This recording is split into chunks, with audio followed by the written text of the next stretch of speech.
একটা মেয়ের জীবনে সবচেয়ে খুশির মুহূর্ত মনে হয় এইটাই, নিজে কিছু করতে পারা, সেখান থেকে নিজের আপনজনকে কিছু দিতে পারা। ফাইনালি আমি আমার জামাইয়ের সেই আগেকার পুরাতন ঝিরঝিরি টেলিভিশনের মতো বাইকটাকে চেঞ্জ করে ফেললাম। আমার জামাই বলে কথা, এমন একটা সুন্দর বড় বাইকে না ঘুরলে কি হয়। ওই বাইক থেকে এই বাইক পর্যন্ত আসার গল্পটা এতটাও সহজ ছিল না। চলো আজকে কিছু গল্প শেয়ার করব তোমাদের সাথে। আর একটা কথা বলে রাখি, আমার জামাইয়ের বার্থডের কিন্তু একদম স্টার জলসার মতো কয়েকটা পার্ট হবে, অবশ্যই দেখতে থাকবা, ভালো লাগবে তোমাদেরকে। সেটারই পার্ট 1 আজকে স্টার্ট করলাম। চলো আর দেরি না করে আজকের ব্লগটা শুরু করি। শুরু করার আগে প্রতিদিনের মতো আমার এই ব্লগটা কে কোথায় থেকে দেখছো অবশ্যই কমেন্টে জানাবো। হ্যালো এভরিওয়ান, আসসালামু আলাইকুম। কেমন আছো সবাই? আশা করি সবাই ভালো আছো। আর আমরা তো দেখতেই পাচ্ছ কেমন আছে। একটা কথা আমি মনে প্রাণে বিশ্বাস করি, আমার আল্লাহ আমার কপালে যা রাখছে সেটা ছিনিয়ে নেওয়ার ক্ষমতা কারণে। 2 দিন আগে হোক বা 2 দিন পরে, সেটা আমার আল্লাহ আমাকে পাইয়ে দেবে। আমার অনেক ইচ্ছা ছিল সকালের আব্বুর এইবারের বার্থডেতে আমি অনেক কিছু করব, যা আমি কখনোই করতে পারিনি বা করিনি। ওকে একটা ওর মন মতো অনেক পছন্দের একটা গিফট দিব, ওকে অনেকগুলা কেক কাটাবো আমি একের পর এক, ওকে স্পেশাল ফিল করানোর জন্য ওর এই স্পেশাল ডে আরো স্পেশাল করে তুলবো। আমি ওর উপর না অনেক সন্তুষ্ট একজন স্ত্রী হিসাবে। একজন স্বামী যদি তার স্ত্রীর উপর সন্তুষ্ট থাকে বা স্ত্রী যদি স্বামীর উপর সন্তুষ্ট থাকে, আল্লাহ নিজে সেই সংসারে রহমত বরকত বাড়িয়ে দেয়। মাত্র 1 বছরের ব্যবধানে ও যতটা নিজেকে বদলায় ফেলছে আমাদের সবার জন্য, এইটা কি বলবো, এটা আমাকে ওর প্রতি আরো দুর্বল করে দেয়। যাই হোক, আজকে ওকে আমি একদম অন্যভাবে একটা সারপ্রাইজ দেওয়ার প্ল্যানিং করি। তো শুরুতেই চলে গেছিলাম কেক নিতে। আর কেক নিয়ে আসার পর আমার দেবরের কাণ্ড দেখো, আমি বলছি আস্তে নিতে, ও এতই আস্তে নিছে। তারপরে এখানে আমাদের যে বাইকটা ওর বার্থডে গিফট, সেটা আমি অনেক সুন্দর করে এখানে সাজাইতে বলে গেছিলাম। আর ওরা অনেক সুন্দর করে সাজিয়েছে মার্শাল্লাহ।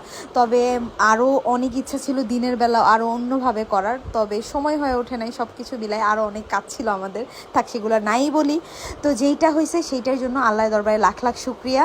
আর একটা কথা একটু বলে রাখি, অনেকেই এখন অনেক রকম মন্তব্য করতে পারো যে এত কম দামি একটা বাইক বা এই বাইক দিয়ে এরকম ভিডিও করার কি আছে। আমার নিজের কাছে এটা অনেক অনেক অনেক বেশি দামি, যেটা দাম দিয়ে কেনা সম্ভব না। এইটা আমি আমার হাজব্যান্ডকে জীবনের প্রথম এত বড় একটা গিফট দিছি আমার তরফ থেকে। এটা আমার কাছে অনেক কিছু, এটা বোঝার ক্ষমতা সবার হবে না। লাখ লাখ টাকা দিয়ে বা অনেক দামি কোনো জিনিস দিয়ে আসলে গিফটকে কখনোই জাজ করা যায় না। একটা ভালোবেসে একটা জিনিস কাউকে দিলে সেইটার মূল্য 2 টাকা হোক, সেইটাই সেই ভালোবাসার মানুষের কাছে অনেক। আজকে আমি অনেক বেশি এক্সাইটেড ছিলাম ওর রিয়াকশনের জন্য, যে আমি এইভাবে সব কিছু অ্যারেঞ্জ করছি, তারপর ওর রিয়াকশনটা আসলে কেমন হয়। অনেকের মতো লাল গালিচা পেরে মনে করো টকশিট দিয়ে অনেক দামি গাড়ি ঢেকে একবারে সেইটা মনে করো মুরুক উন্মোচন করা বা চাবি হাতে তুলে দেওয়ার মতো ভিডিও আমি করতে পারিনি। আমি আমার তরফ থেকে একদম সাদামাটাভাবে, গরিব মানুষ ভাই, গরিবের মতো করেই একটা সারপ্রাইজ আমি আমার জামাইকে দেওয়ার চেষ্টা করছি, একদমই নিজের মতো করে। যেটা আমার কাছে মনে হয়েছে যে না, আমার স্পেশাল ডেটা আমি ক্যামেরাবন্দি করে রাখতে চাই, এই জন্যই আসলে ভিডিওটা তোমাদের সাথে শেয়ার করা। আমি আসার পর যতটুকু বাকি ছিল সেগুলো এখানে সেট করার পরে আমি আলোকে, তারপরে আমার ননদকে পাঠিয়ে দিছিলাম যে নিয়ে আসো যাও তোমার ভাইকে। তো আমি ভাবতেছিলাম ওরা বকা টকাই খায় কিনা, এইভাবে চোখ টোক বেঁধে নিয়ে আসতে গেলে বলবে যে কি করতেছিস তোরা। ও তো প্রচণ্ড পরিমাণে সিরিয়াস একটা মানুষ, ওর সাথে ইয়ার্কিও করা যায় না, কিছুই না। তবে ও সবার সাথে ইয়ার্কি করবে, প্রচণ্ড ফানি একটা মানুষ, তবে একটুতেই রেগে যায়। যাই হোক, এখানে আমি অনেক সুন্দর করে প্রিপারেশন নিচ্ছিলাম গাইজ। আমার মনের মধ্যে ধুক করতেছিল যে ও এগুলা দেখে রিয়াকশানটা কি হয়, ওর আসলে খুশি হয় নাকি খেপে যায়। মনে মনে ভালোও লাগতেছিল যে না, খেপে যাবে না, ও অবশ্যই দেখে খুশি হবে। আর আমার সেই ধারণাটা একদমই সঠিক, সে অনেক অনেক অনেক বেশি খুশি হয়েছে আলহামদুলিল্লাহ। আমার এই দুনিয়াতে হাতে গোনা কয়েকজন মানুষ আপনজন, এই কয়েকজন মানুষকে খুশি রাখতে পারলে আমার দুনিয়াটা মনে হয় ফুল ফিল আপ, আর কিছু লাগবে না। তবে বাবা মাকে জানি না কতটুকু আমি আমার জীবনে ভালো রাখতে পারছি, তাদের কাছে ভালো সন্তান হইতে পারছি কিনা।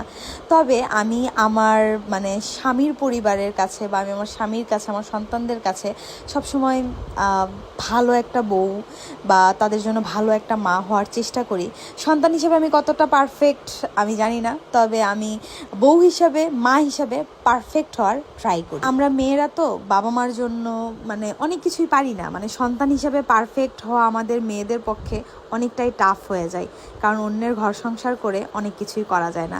তবুও আমার হাজব্যান্ড একদিক দিয়ে অনেক অনেক অনেক ভালো, মার্শাল্লাহ। এগুলা দিক দিয়েও আমাকে কিছু মানে বলার আগেই বলতেই হয় না, সে আমার সব কিছু, আমার পরিবার থেকে শুরু করে সব কিছু সে বুঝে ফেলে, আর সে আমার দায়িত্বগুলো অনেক সুন্দর করে পালন করে, মাশাআল্লাহ, আলহামদুলিল্লাহ। আজকের ভিডিওতে আমার মনের অনেক কথা তোমাদের সাথে শেয়ার করতেছি, কারণ এটা আমার একটা আবেগ, একটা মনে করো ভালো লাগা, ভালোবাসার জায়গা এই ভিডিওটা।